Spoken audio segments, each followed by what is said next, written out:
En la mañana del 4 de enero de 1933, un alguacil federal llegó a la granja de Oliver en el condado de Madison, Nebraska. Llegó con una orden de ejecución hipotecaria y la fecha fijada para la subasta.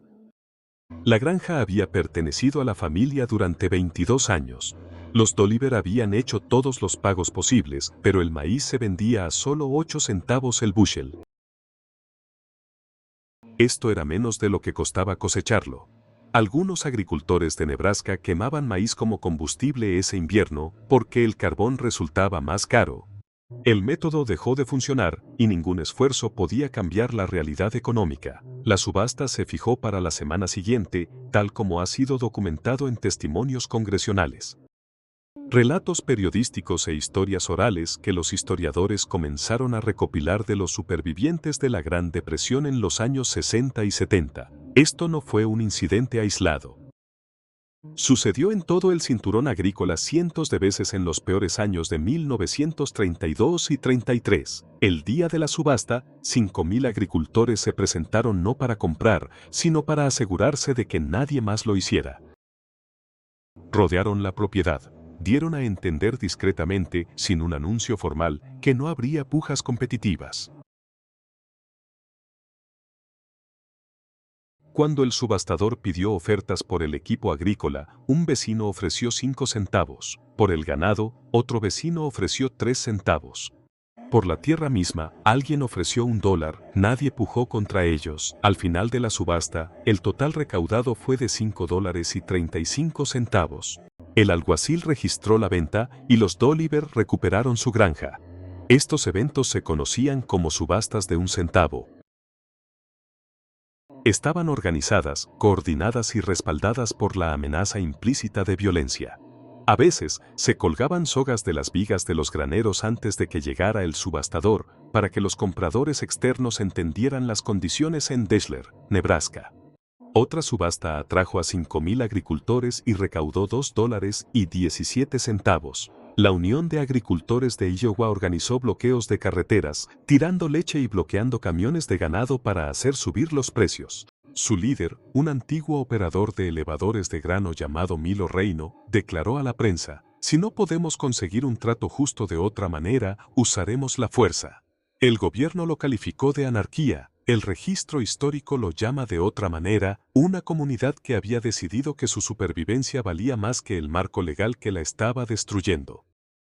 Este es el segundo video de la serie sobre la Gran Depresión. La vez anterior, cubrimos el crack de 1929 y la primera ola de quiebras bancarias, lo que les sucedió a los depositantes comunes y la evidencia documentada de que los hombres que dirigían las instituciones sabían más de lo que revelaban. Hoy profundizaremos en los años de 1931 a 1933, quiénes sobrevivieron a los peores años, qué hicieron específicamente y qué hizo el gobierno que empeoró todo. La respuesta a quienes sobrevivieron será más específica y más instructiva de lo que probablemente hayas escuchado antes. Para finales de 1932, Estados Unidos llevaba 3 años en caída libre económica. La tasa de desempleo había subido del 3% en 1929 a casi el 25%. Esa cifra por sí sola subestima la realidad.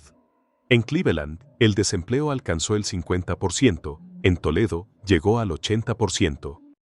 Una corporación comercial soviética en Nueva York, el sistema bancario se desintegraba en oleadas.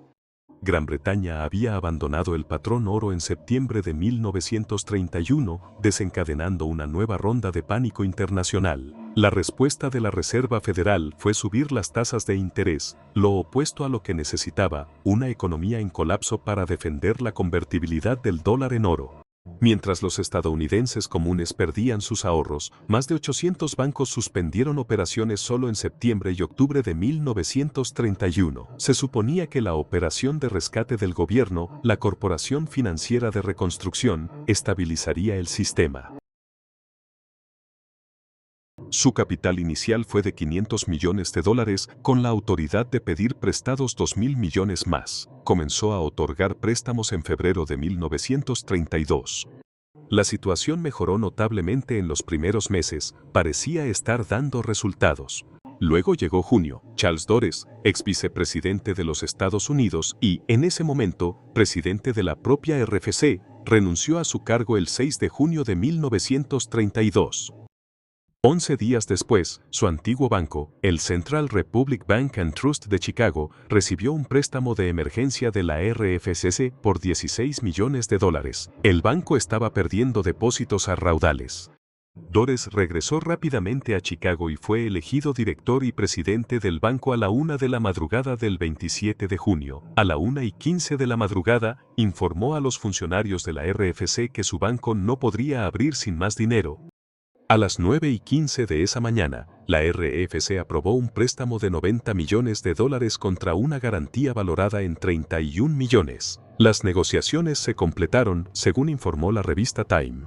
3 horas después de la medianoche, con funcionarios de la RFC en una línea telefónica abierta, los $90 millones no fueron suficientes. El banco finalmente quebró de todos modos, el dinero de la RFC se había esfumado. 10 meses después, 5.000 maestros de escuela de Chicago irrumpieron en 5 de los principales bancos del Loop. Se les debían $30 millones correspondientes a 10 meses de salario impago, mientras que el banco de Dores había recibido $90 millones en fondos de emergencia a la 1 de la madrugada.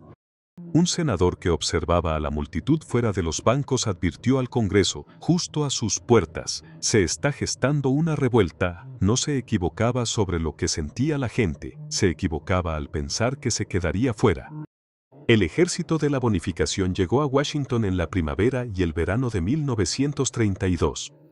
20.000 veteranos de la Primera Guerra Mundial, muchos de ellos con sus familias, que habían marchado desde todo el país, exigieron el pago anticipado de los certificados de bonificación que se les habían prometido por su servicio. El Congreso había emitido los certificados en 1924, canjeables en 1945. Los veteranos pedían el pago ahora porque 1945 no les iba a servir de nada. En 1932, su líder era un hombre llamado Walter Waters, de 34 años, un ex sargento de Portland, Oregón, que había perdido su trabajo en una fábrica de conservas. Él organizó el primer grupo en marchar de Portland a Washington, y otros le siguieron hasta que la capital albergó el mayor campamento de veteranos en la historia de Estados Unidos.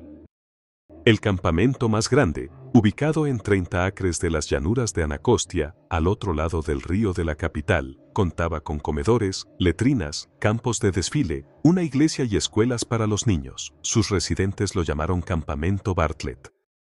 El superintendente de policía de Washington, Pelham Glassford, él mismo un general de brigada de la guerra, trató a los veteranos con respeto, organizó recaudaciones de fondos para ellos y asistió a sus combates de boxeo. El Senado rechazó el proyecto de ley de bonificación el 17 de junio.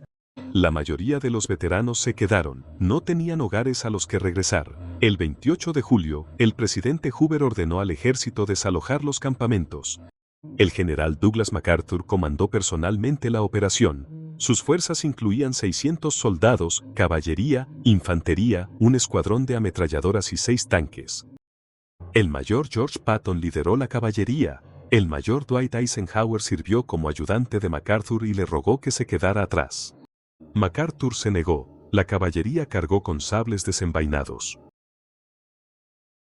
La infantería usó gas lacrimógeno y bayonetas. Las chozas en las llanuras de Anacostia fueron incendiadas.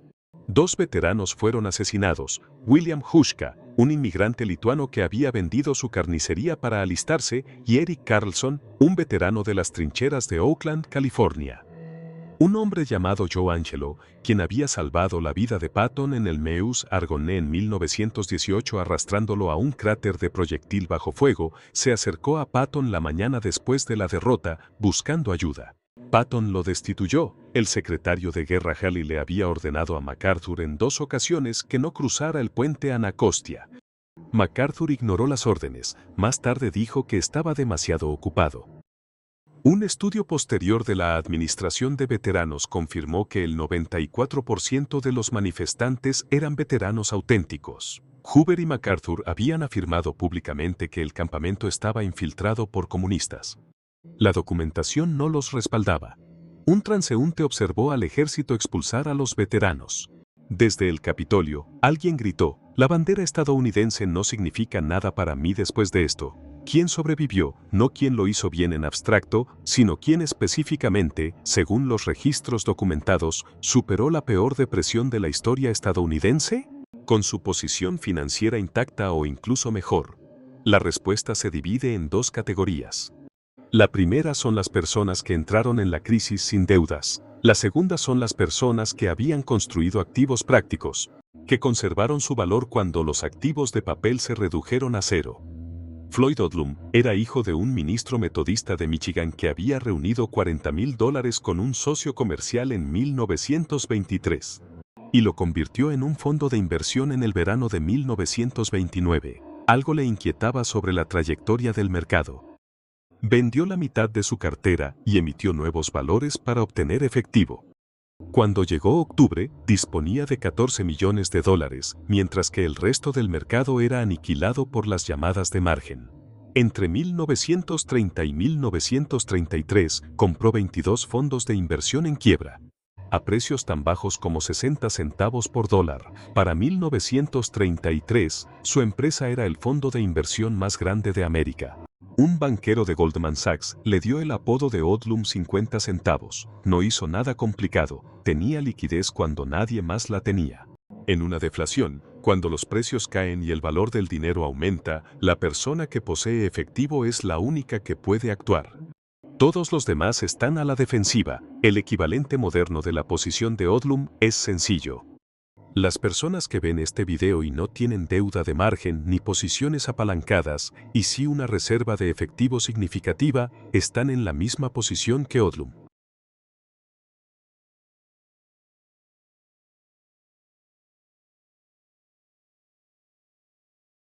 No porque una depresión sea inevitable, sino porque si llega una, la liquidez es el único activo que funciona en la primera fase. Joseph Kennedy ofrece una lección relacionada. Kennedy comenzó 1929 con aproximadamente $4 millones. Para 1935, tenía aproximadamente $180 millones.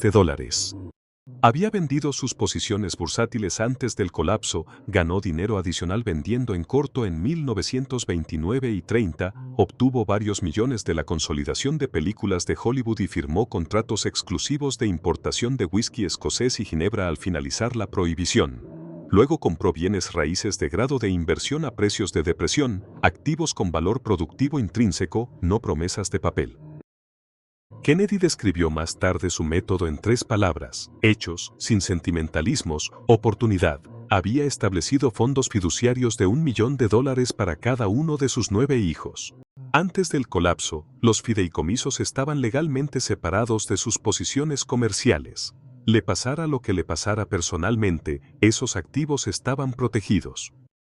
La lección estructural de Kennedy no trata sobre la venta en corto, se trata de la separación legal de activos. El dinero que necesitaba preservar no estaba en la misma estructura legal que el dinero que estaba arriesgando. Hoy en día, este equivalente incluye fideicomisos, ciertas estructuras de cuentas de jubilación, y si se poseen metales físicos en almacenamiento privado que no aparecen en ningún extracto de corretaje. Ahora, para la tercera categoría de supervivientes, aquella a la que los libros de historia dedican menos tiempo, los agricultores de las subastas de 1 centavo no eran ricos, no eran inversores sofisticados, pero sobrevivieron porque habían construido redes de confianza antes de que llegara la crisis. Y esas redes funcionaron como una estructura financiera cuando la estructura financiera formal colapsó en Minnesota. El gobernador Floyd Olson declaró una moratoria de ejecuciones hipotecarias en 1933, bajo la presión directa de agricultores organizados, quienes dejaron claro que las ejecuciones hipotecarias serían físicamente obstruidas. La moratoria se mantuvo, los bancos que habrían procedido legalmente fueron detenidos por la negativa organizada de las comunidades a cooperar con el proceso legal. En las ciudades, Al Capone abrió un comedor social en Chicago en noviembre de 1930 que sirvió a 2.200 personas al día, 3 comidas a un costo de $300 diarios, enteramente con sus propios fondos. Funcionó durante 18 meses. Un periodista le preguntó a un asociado de Capone por qué. El asociado dijo, en efecto, que Capone no podía soportar ver a la gente morir de hambre mientras nadie más parecía hacer nada al respecto. La literatura académica sobre la supervivencia a la depresión documenta consistentemente el mismo hallazgo: las personas con fuertes redes sociales, personas que tenían relaciones reales con vecinos, organizaciones comunitarias, instituciones religiosas y familiares extendidos, tenían acceso a recursos, información y ayuda mutua que los individuos aislados no tenían. Esto no es sentimentalismo, es estructural. Tu red es un activo financiero. La depresión lo demostró con una precisión que la teoría económica no puede igualar. La cuarta categoría es la que este canal rara vez discute porque contradice el instinto de que los activos en papel siempre fallan en una crisis. En un colapso deflacionario, los bonos de alta calidad no se comportan como las acciones, se aprecian en términos reales. Cuando los precios caen en toda la economía, un pago de intereses fijo de un emisor solvente adquiere más valor cada mes, porque los dólares que paga compran más de lo que compraban cuando se emitió el bono. Los bonos del Tesoro de los Estados Unidos, los bonos corporativos de alta calidad de empresas que no incumplieron, y ciertos bonos municipales mantuvieron su valor y pagaron ingresos durante toda la década de la depresión. Las personas que los poseían no eran ostentosas, no hicieron fortunas como Odlum, pero tampoco perdieron su riqueza. Esta es la imagen especular de lo que ocurre en la inflación, donde los bonos se destruyen y los activos tangibles ganan. En la deflación, el mecanismo se invierte. El registro documentado de la década de 1930 es uno de los ejemplos más claros en la historia estadounidense de esa inversión en acción. El paralelo moderno requiere honestidad. Los bonos no son universalmente seguros. Un bono es tan bueno como el emisor que lo respalda. Durante la depresión, los bonos corporativos de empresas sobreendeudadas incumplieron en gran número. Los tenedores de bonos de Samuel Insull lo perdieron todo cuando su imperio de servicios públicos colapsó. La distinción que importaba era la calidad crediticia. Los bonos del Tesoro y las emisiones de alta calidad de emisores solventes se mantuvieron firmes. La basura no valía nada. La quinta categoría, que los libros de historia consistentemente subestiman, son las credenciales profesionales. Los médicos seguían teniendo pacientes, los abogados seguían teniendo clientes, los ingenieros seguían teniendo proyectos, los maestros seguían teniendo aulas, incluso cuando el pago se retrasaba. La depresión destruyó los activos financieros con una eficiencia notable, pero no destruyó el valor de una habilidad que la gente necesitaba independientemente de lo que estuviera haciendo la economía. Las personas que habían invertido en educación y experiencia profesional antes de la crisis poseían un activo al que la deflación no podía afectar. Esto es más difícil de cuantificar que el precio del oro o el rendimiento de un bono, pero las historias orales son inequívocas. Las entrevistas de Stutz Terkel con supervivientes de la depresión vuelven a ello repetidamente. Los profesionales de la familia eran quienes mantenían alimentada la red extendida. No porque fueran ricos, muchos vieron sus ahorros aniquilados como todos los demás, sino porque sus ingresos, por muy reducidos que fueran, nunca llegaron a cero. La respuesta del gobierno a la profundidad de la depresión es uno de los fracasos de política económica más documentados en la historia estadounidense. También es uno de los más instructivos. Herbert Hoover subió los impuestos en 1932, y no fue poco. La Ley de Ingresos de 1932 fue el mayor aumento de impuestos en tiempos de paz en la historia de Estados Unidos hasta ese momento. La tasa marginal máxima pasó del 25% al 63%. Nuevos impuestos especiales afectaron a la gasolina, las llamadas telefónicas, los cheques bancarios y docenas de bienes ordinarios. Hoover pronunció 21 discursos sobre la importancia de equilibrar el presupuesto. El Producto Interior Bruto cayó casi un 13% ese año. Ya había firmado el arancel Smoot-Hawley en 1930. 1000 economistas le habían rogado que no lo hiciera. Henry Ford había cabildeado personalmente en contra. Thomas Lamont de JP Morgan había dicho que casi se arrodilló para rogarle a Hoover que lo vetara. Hoover lo calificó de vicioso y detestable. Luego lo firmó. Las importaciones estadounidenses se desplomaron. de 4.400 millones de dólares a 1.500 millones. Aproximadamente 24 países tomaron represalias. El sistema de comercio internacional colapsó y la Reserva Federal, la institución específicamente diseñada para prevenir pánicos financieros, permitió que la oferta monetaria cayera casi un 30%. Entre 1930 y 1933 subió las tasas cuando debería haberlas bajado. Cerró su ventanilla de descuento cuando debería haberla abierto. Ben Bernanke, en la cena del 90º cumpleaños de Milton Friedman en 2002, reconoció directamente en nombre de la Reserva Federal: lo hicimos, lo sentimos, no lo volveremos a hacer. La lección que el registro documentado nos ofrece aquí no es ideológica. No es un argumento a favor de más o menos gobierno, es algo más específico.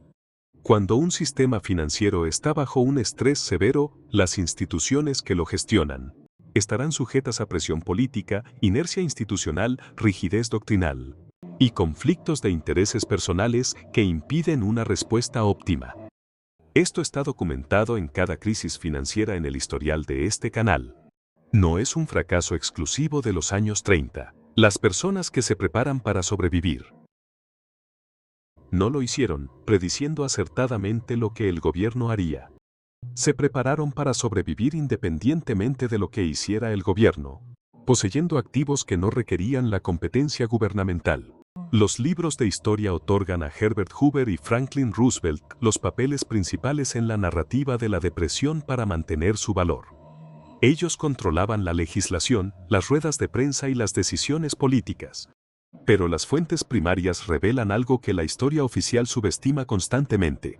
Mientras Hoover pronunciaba discursos sobre cooperación voluntaria y presupuestos equilibrados, mientras MacArthur quemaba el campamento de veteranos y Dors obtenía sus $90 millones a la 1 de la madrugada, 5.000 agricultores de Nebraska se presentaron en una subasta y ofrecieron 5 centavos por una pieza de equipo que valía cientos. No esperaron a que la política se corrigiera, no presentaron peticiones a la RFC. No escribieron cartas a su congresista, analizaron la situación, comprendieron cómo las reglas afectaban a su comunidad y construyeron una estructura paralela que operaba al margen de esas reglas. Esa no es una historia de 1933, cada crisis financiera produce una versión de ella. La pregunta es siempre la misma: ¿cuántas personas están preparadas para participar en la estructura paralela antes de necesitarla? ¿Y cuántas siguen esperando que la oficial funcione? Suscríbete para no perderte la tercera parte. Nos adentraremos en el New Deal, lo que Roosevelt realmente hizo, qué funcionó, qué no, y lo que el gobierno hizo a los ciudadanos. Un punto clave que conecta directamente con todo lo que esta serie ha documentado. La tercera parte responde a la pregunta de quiénes conservaron su riqueza durante toda la década y cómo.